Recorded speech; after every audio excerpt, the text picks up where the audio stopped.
Hey, you guys. Going live here. Getting ourselves together. It's Monday. We have a lot on the topic today. I have notes. I have notes.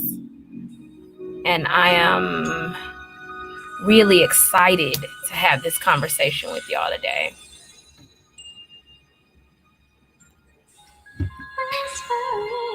For all of those of you who are familiar with Denise Williams, Free, that's what the vibe is today.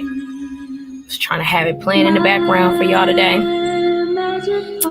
So we're going to get started in just a second because I want us to have the full hour together today. As y'all know, I have clients that I have to see after this.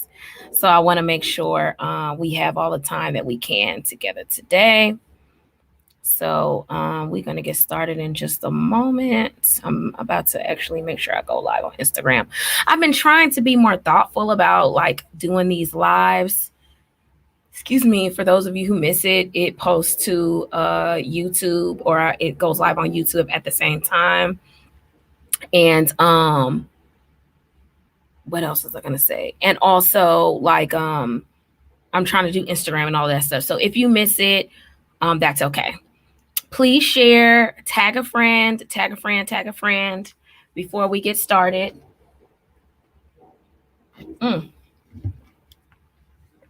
Tag a friend. Today we're going to talk about racism and white privilege. So a fun thing I wanted to do with y'all today, and I thought about as a part of my lives, because it's something I really love, is the shoe of the week. Is that corny or no? I really love fashion. I really love who I am, I use and speak through what I wear, how I show up in the world. That's really important to me. It always has been. So give me your thoughts on that. But we're going to be, let's see. Today we're going to be talking about racism and white privilege and talking to our kids. So, like I said, tag a friend so we can get started here. I didn't want to jump into it until we got a few more people in here because I want to start with a story. I want to start with the story for a really special reason, and I don't want to have to repeat it. So making sure now. Okay. We're going to start. All right, y'all. We're going to get started. I have some notes also. This one is very serious to me. So I want to start with a story, right? Oh, thanks. Tag a friend, you guys. Tag a friend. If you have comments, questions, thoughts through this live, please, I can see it streams it for me, so I can see everything. I appreciate y'all joining. Thank you for tagging some friends. We're going to get started. Okay, so like I said, I wanted to start today with a story. So this past weekend, my husband and I, we went on our date night to see Black Widow. For all of those who are Marvel fans or not, it's fire. It's fire. So we have a babysitter. So we get home. We had a beautiful time going to see this movie. The babysitter, my daughter is asleep, right? And she says, hey, I need to talk to you guys about something. We say, okay. She says, well, I was kind of concerned because said to me, Sade, said to me, her name is Miss Tyra. Miss Tyra, I don't like your skin. Now, Miss Tyra is very fair-skinned. And Miss Tyra is mixed. I believe her mom is white and her dad is black, if I'm not mistaken. She's very fair-skinned. And Mahogany looks at her and says, Miss Tyra, I don't like your skin. And she says, why? And Miss Tyra asks Mahogany why. And Mahogany says, I just don't. That was a red flag on a play. We got a problem. our child doesn't talk like that. Like my husband and I, we've spoken to her about differences and like pieces. She's 5, right? So we've tried to be very clear, but also like not super influential at this point, but be clear with her. So we said, okay, this is a problem. We need to talk to her about this. This is not, I don't understand where this is coming from. So we wake up in the morning, she has gymnastics. Now, mind you, at her gymnastics class, I think she's maybe one out of maybe 2 to 4 other Black girls in her gymnastics class. So I'm trying to create the whole environment so y'all kind of understand what's going on. So I go in and I say, hey, Ma, we need to talk about something. We understand that you told Miss Tyra that you didn't like her skin. Where did that come from? And she goes, I don't know. I don't like it. And I said, well, wait a minute. Because Auntie Cicely's that color, a lot of our family is that color. If, as a matter of fact, it's way brighter than that. So I'm a little confused. And you've had friends, that were lighter, if not white. So I'm a little confused as to why you said you didn't like that. Where did you hear this from? Did someone say this to you? And she goes, yes. And I said, well, what was said? She said, Mommy, they told me they didn't like my skin and it was bad and it hurt my feelings. Now, at this point, like I even feel it now, at this point, I'm crying, talking to my 5-year-old daughter about another child saying to her that her Black was not okay and that they didn't like it and it was hurtful. It was heartbreaking to hear. So as I'm crying, I'm also trying to keep it together because I want to be able to comfort her and because this is not about me, right?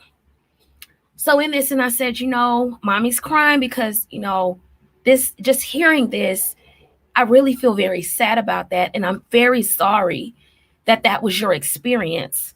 I want to apologize to you because that's absolutely incorrect and wrong. Now, I do want to be clear. And as I told her to come to me and I'm holding her tight and we hug. And I said, Daddy and I want to prepare you because, my husband raised him right there. Daddy and I want to prepare you because there are people in this world that won't like you just because of the color of your skin. They don't like Daddy and I because of the color of our skin. They feel whatever they feel for whatever reason they feel that, and it becomes a threat to us. So what our responsibility is, you don't have to tolerate that. You don't have to deal with that. If it hurts your feelings, you say that, and you can go tell the teacher. You do not have to just be sad and not say anything to anyone. I want you to be able to come and say that to us and to tell your teacher what's going on. And she says, well, but then they won't play with me. And I said, and she says, well, those are my friends. And I said, let me be clear about one thing. Those are not your friends. Anyone that speaks to you in that way about your skin color is not your friend. Anyone that has anything bad to say or harmful or hurtful about your skin color is not your friend. You need to be clear that your friend is someone who loves you exactly the way that you are, that they appreciate you the way that Daddy and I appreciate you for just being a beautiful little girl. That's it. Your skin color does matter, but it is a strength for you, not a weakness, not something that hurts you. Again, y'all, as I'm having this conversation, I want to keep y'all in mind. She's 5. My daughter is 5. Like our daughter is 5. We have a 16-year-old son. That's a whole nother conversation that we had. But our daughter is 5. So trying to explain this to her in a way that she can understand it, but also explain it in a way that doesn't project my frustration or anger or relentless desire to cut the shit. Like, I really have to be mindful that she's fragile and she's vulnerable and she doesn't understand why this is happening to her. She doesn't understand why someone would say something like this to her. And I want her to be clear that you are very special and you are different. And being Black is a beautiful difference and not something that's harmful. However, there are people that will treat it as such. There will people that will treat you that way, but that does not define who you are or what you are. So, one of the things that we do every day before I let her out of the car is she sits in front of me, and usually I'll have her hands that hold my face, and I hold her face, and I look in her eyes, and I say, this is going to sound like, something I kind of got it from the help, but you are beautiful, you are intelligent, you are funny, you are cool, Black is beautiful, you are a Black princess, and I want you to know you go into this world and you have a good time and you don't let anyone take that away from you. If someone hurts you, if they hit you, you hit them back, and then you tell the teacher. But also, if they say something that hurts your feelings or that is harmful to you, you tell someone. You don't have to suffer in silence. You don't have to be quiet. We talk about this all the time. I believe in pouring 10 times over into our kids, their self-esteem, their ability to build their self-worth is just as valuable and important in talking to them about racism and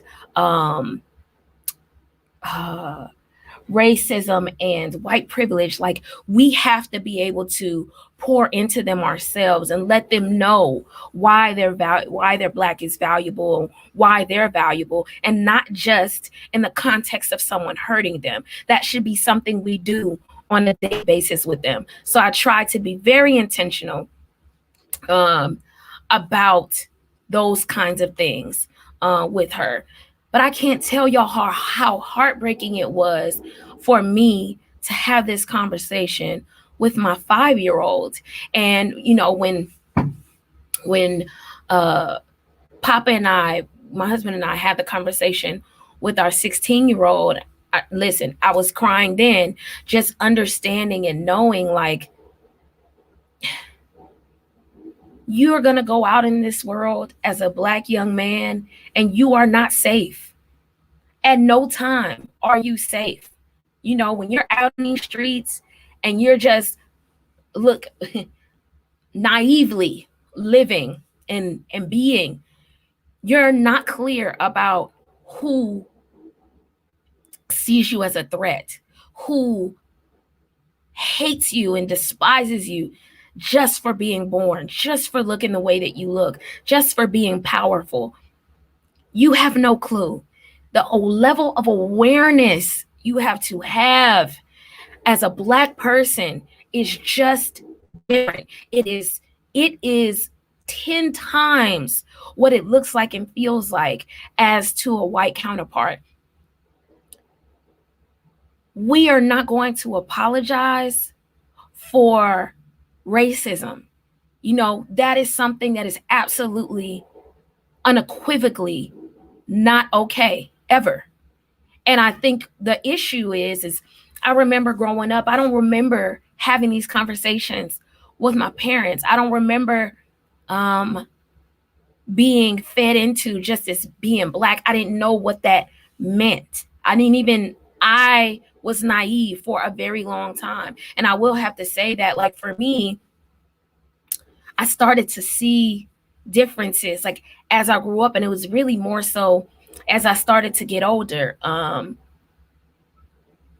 never forget, like, being in grad school and feeling like not alone. Like, I had my best friend, And we were a really great support to each other. But there was just a difference. There was a difference in how I believe I was treated. There was a difference in like how I was seen and perceived, and I didn't understand how to articulate it.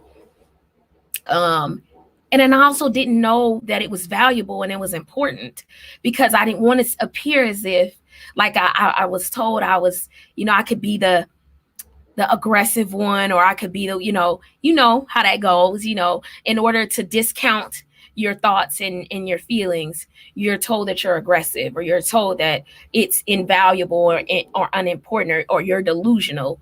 Y'all kind of know how that goes.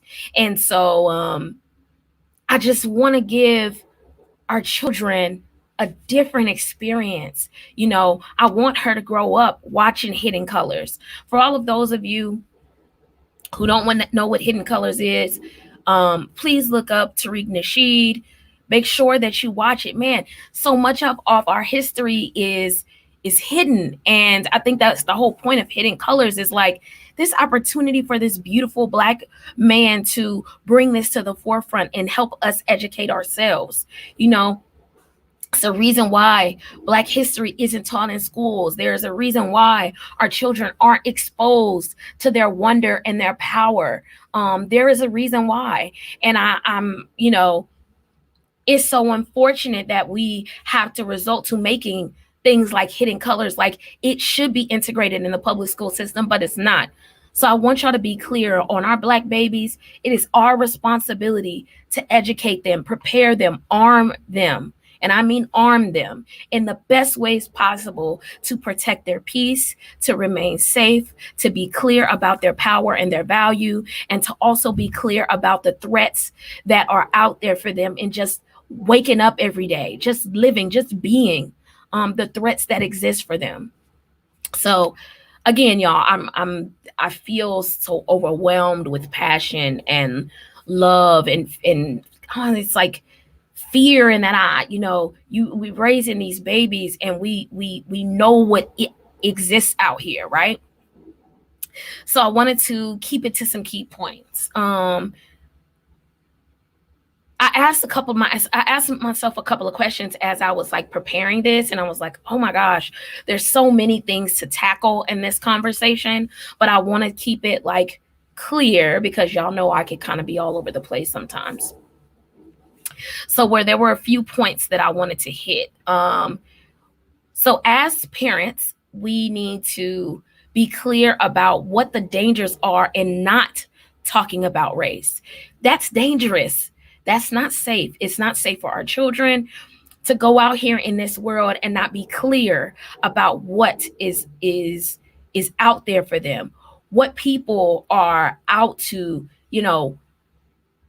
infringe on their freedom, infringe on their ability to live. We need to be clear with them on that.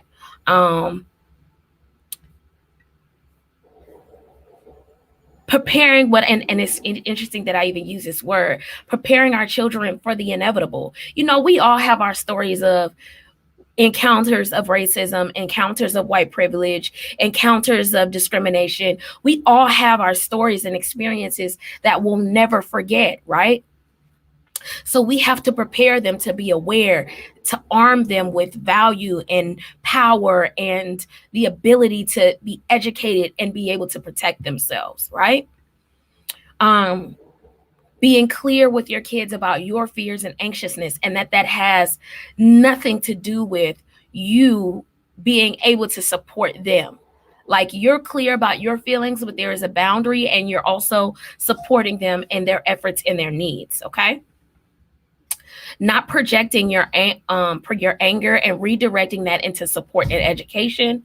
Clearly establishing emotional boundaries, like I said, educating them on how to combat racism and white privilege in a productive way.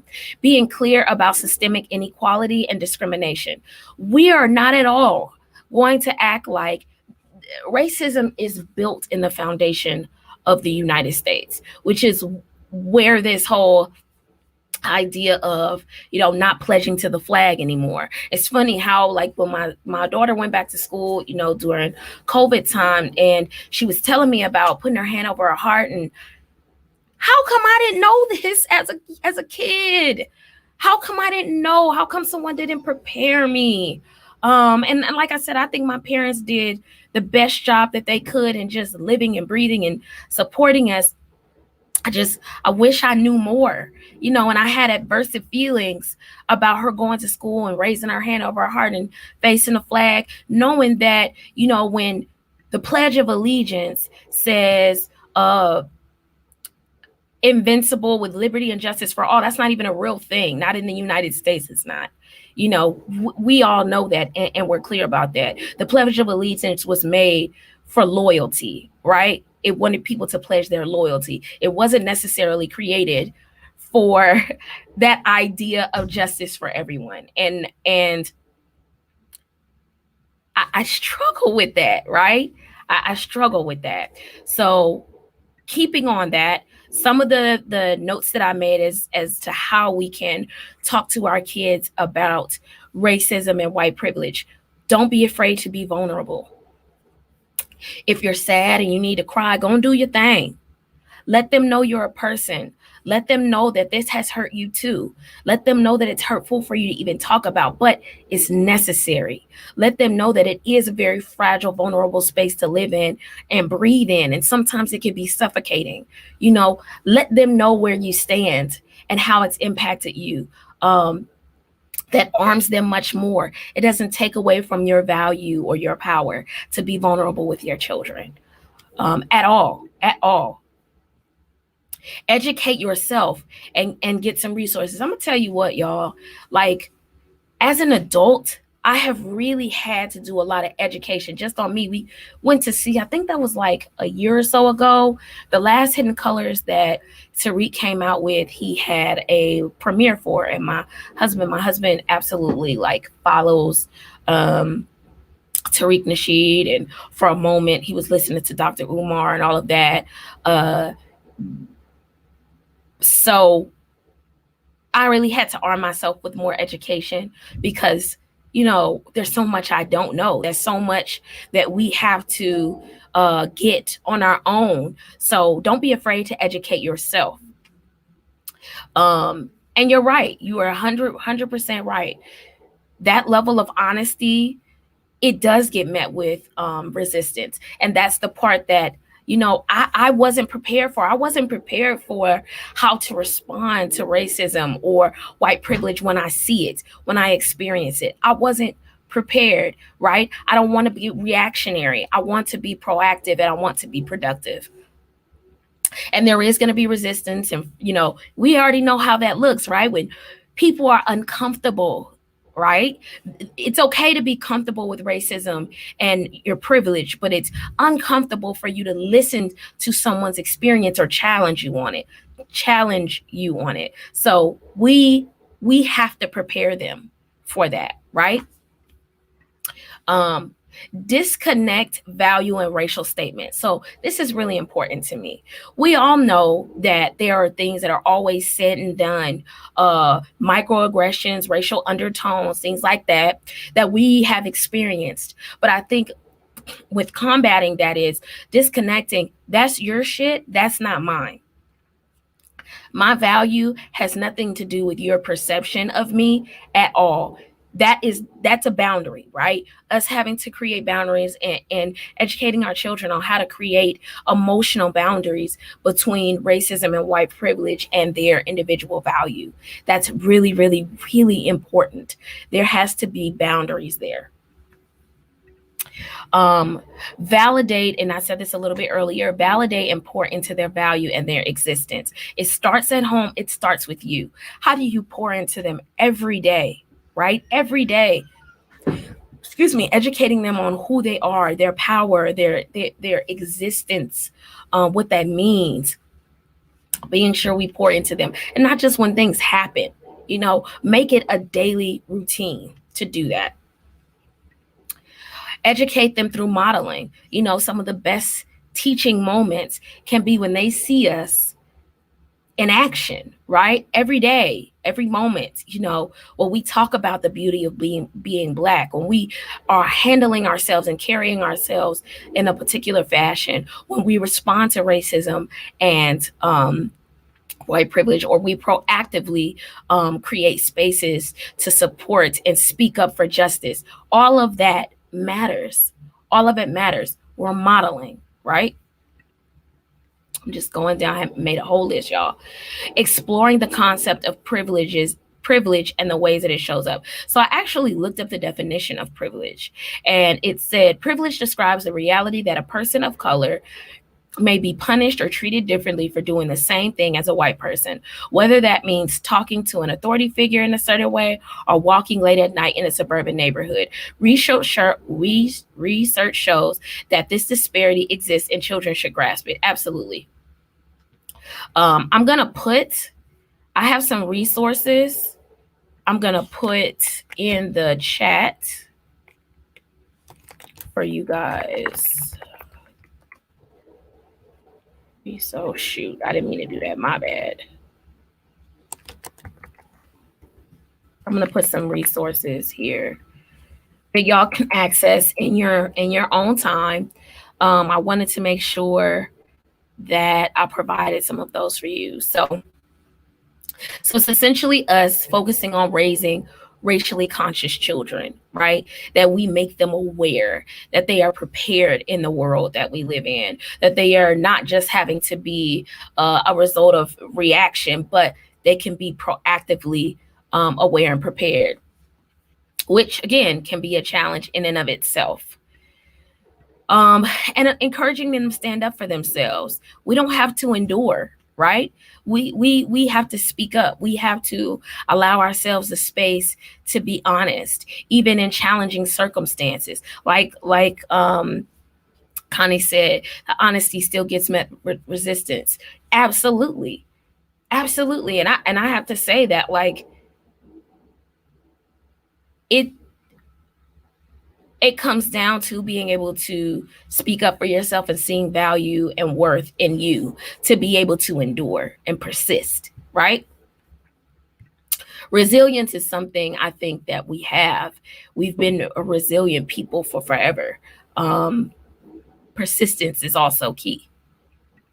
Be clear about the harm it presents for them in real time. So like even when I was talking to my little girl, and we were just sharing about how harmful that was and hurtful that was, like we told her, those words are harmful. For her to tell you, whoever this child is, to tell you that your color is not good and it's harmful. So that needs to be spoken up for. You don't have to endure that and just be quiet, not living and suffering in silence. We're not doing that. Educating them on how to articulate and communicate their struggles and their experiences, and not just with us. They're not always with us. Our kids are at school and everywhere else, and they should be able to have the ability to communicate those things with others and challenge those who present themselves as harmful to them. Providing resources and creating a safe space. You are their first safe space, right? Create a safe space for them to express themselves and share these things with you, that you allow them the space to be vulnerable and fragile, because we all know that they don't get that anywhere else in this world. Dealing with stereotypes by confronting them, talking with them about these things, using your voice and not allowing others to project their issues, calling it out, and speak their language. Listen, I'm not going to talk to my 5-year-old child the way that I would talk to my 16-year-old. When we had this conversation with our 16-year-old, we were just clear with him, like, you are a Black boy living in a world that despises Black boys. You have to be armed more than anyone else. You need to be clear about your state and space that you live in, because you are beautiful and you're amazing. But that's not recognized by everyone, and they're not going to treat you that way. You have to put yourself in a position to be safe Be thoughtful, be considerate and caring about how you handle you, because everyone's not going to handle you that way. Being clear about that and not taking that for granted is really, really, really important. Being able to encourage him to show up in the world as himself and not faking as like a gangster. I can't stand that shit. But faking as something that he's not, more importantly. And it's interesting how they funnel, our kids into this one thing. And there's so many beautiful, complex things. But just being able to support our kids in that space and allowing them the opportunity to be vulnerable and be fragile with us, and because we are a safe space for them. But we have to actually be that, not attack them for their feelings or their thoughts, not, try to inject our experiences or project them onto them, because that's not their experiences. But we are responsible for educating them and providing them a safe space. Yeah, I just went on a whole tangent, and my mouth is dry. So tell me what your thoughts are. What are you thinking? What are you feeling? What are your thoughts about what you're hearing? Do you have any questions, concerns, comments?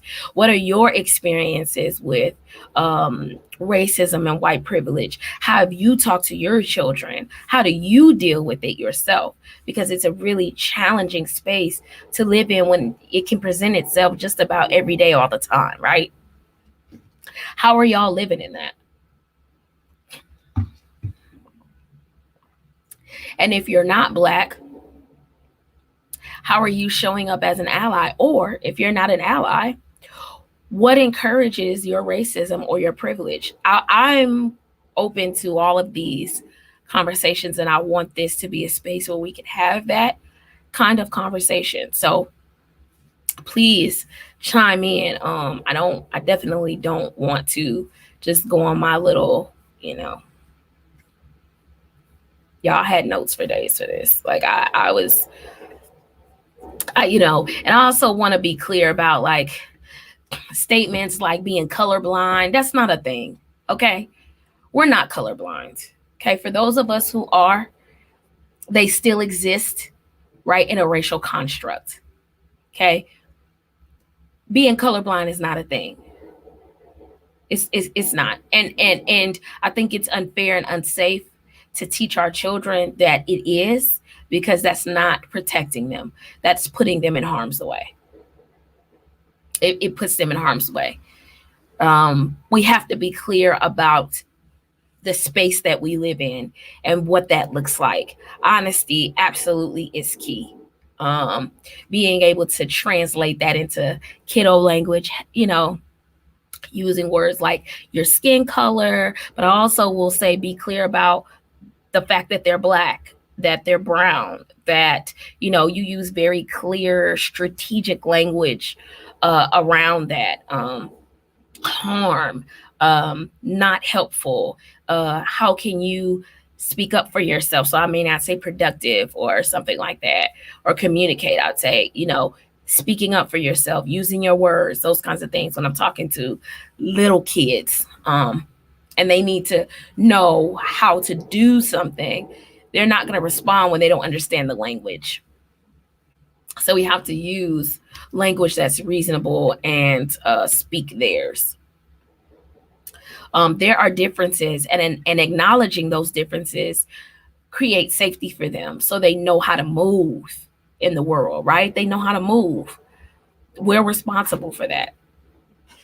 So how are y'all feeling? I want to get a temperature check out there with you guys. What are you thinking? What do you think about what I said today? I know it's such a large conversation, and I've kind of narrowed it down to 35 minutes, but I thought it was important to talk about it. I wanted to get as much information as I could in the time that we had together today, because it was such an important and valuable conversation.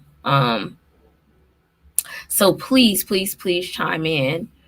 If y'all have any questions, let me know. If you have questions, comments.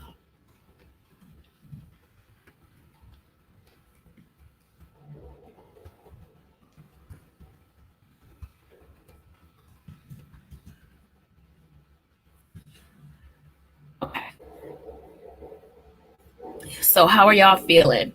I wanted to make sure that y'all are clear on how important it is, excuse me, how important it is for y'all to, I don't like that, for y'all to be able to speak on things like this with your kiddos. Because it really, really, really is. Being able to allow yourself the opportunity to share and grow and love, and it not be done in a way that's hurtful or harmful, but that we can be productive and proactive in having conversations with our children and supporting our children in their effort to process through and work through these challenges that we have, because it can be challenging, y'all. It can be very challenging. Excuse me. I talked a lot because now I'm thirsty.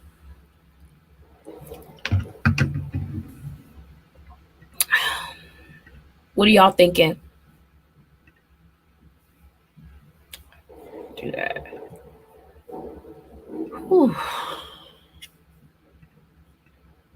How do y'all feel about the idea that we have to do this at all?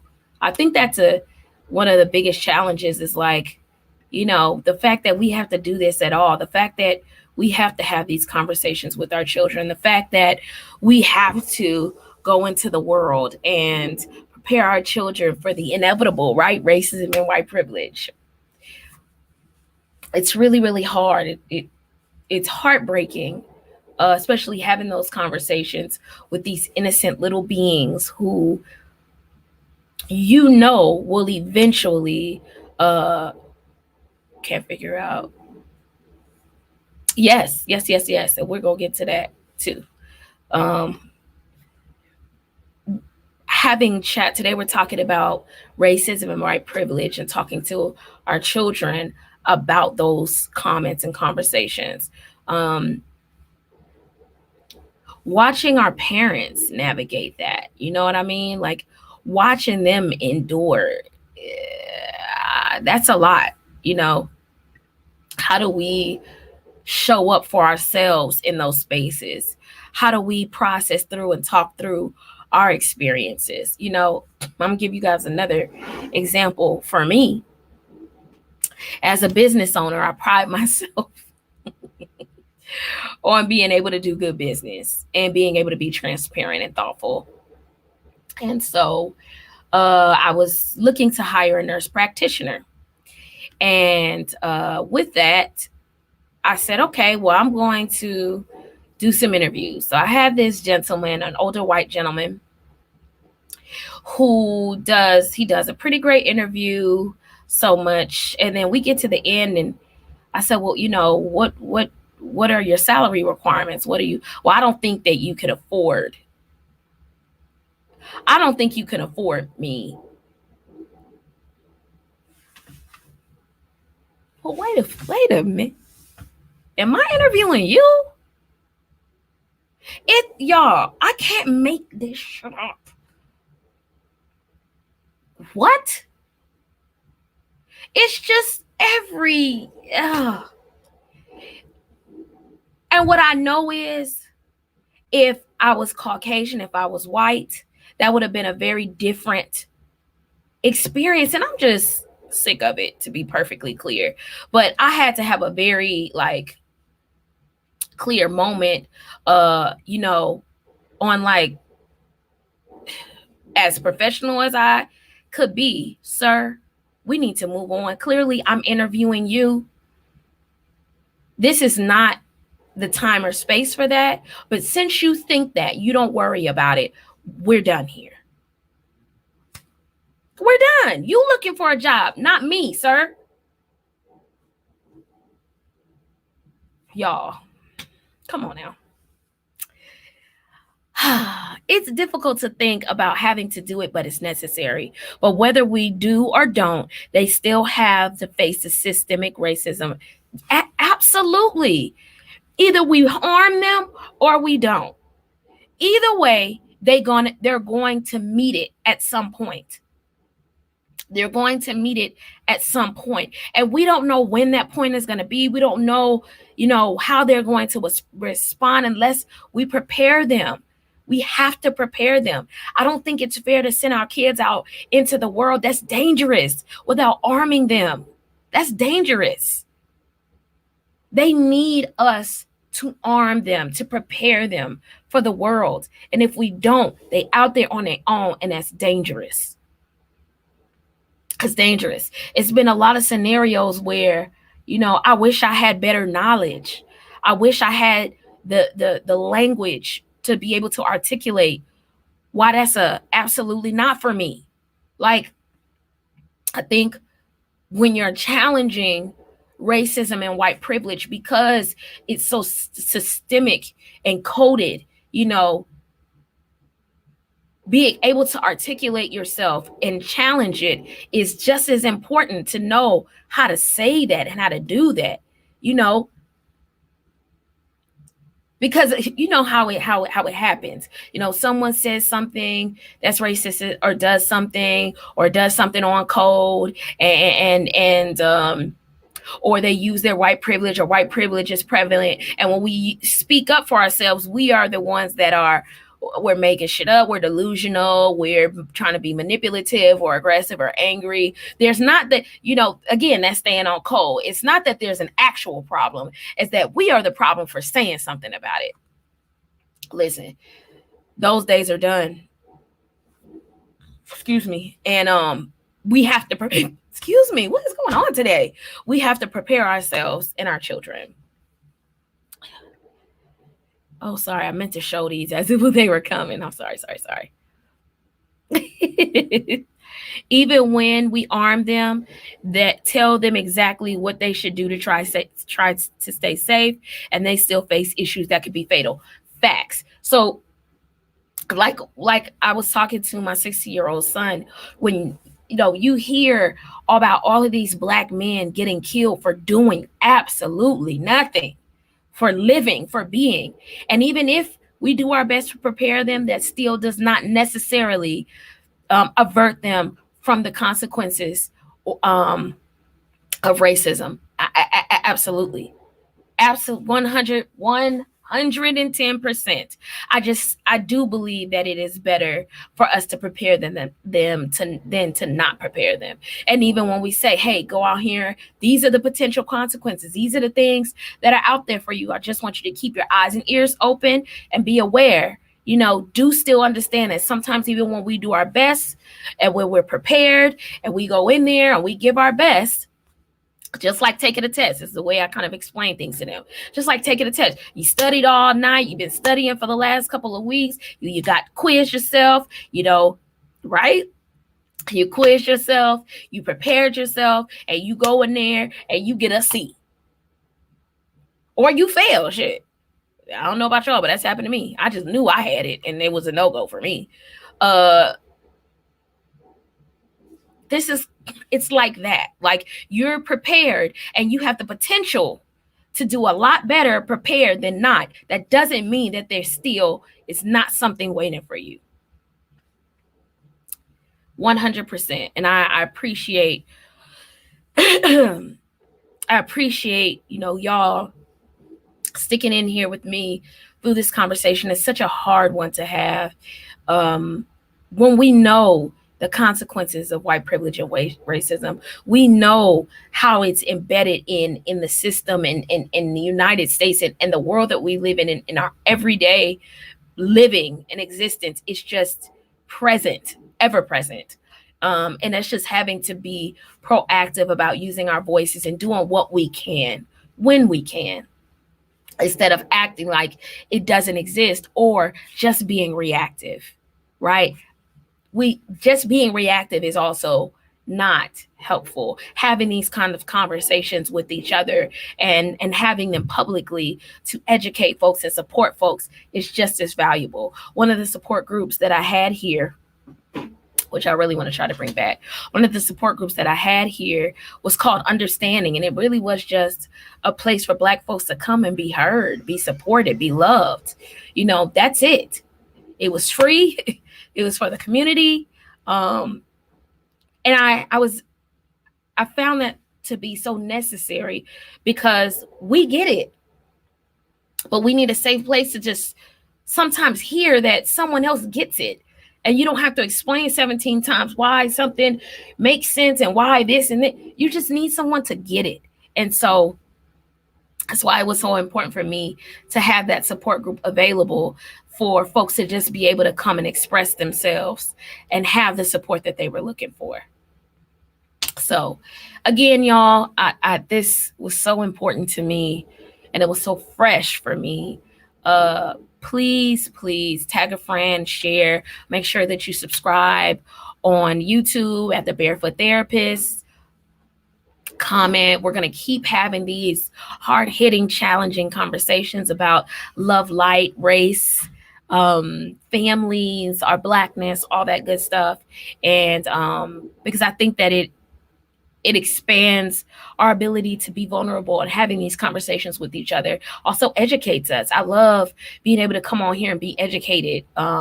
Y'all pour into me as much as I am attempting to pour into y'all. So thank you for the opportunity. Thank you for listening in. I look forward to being with you every Monday. I'll see you next Monday. Peace.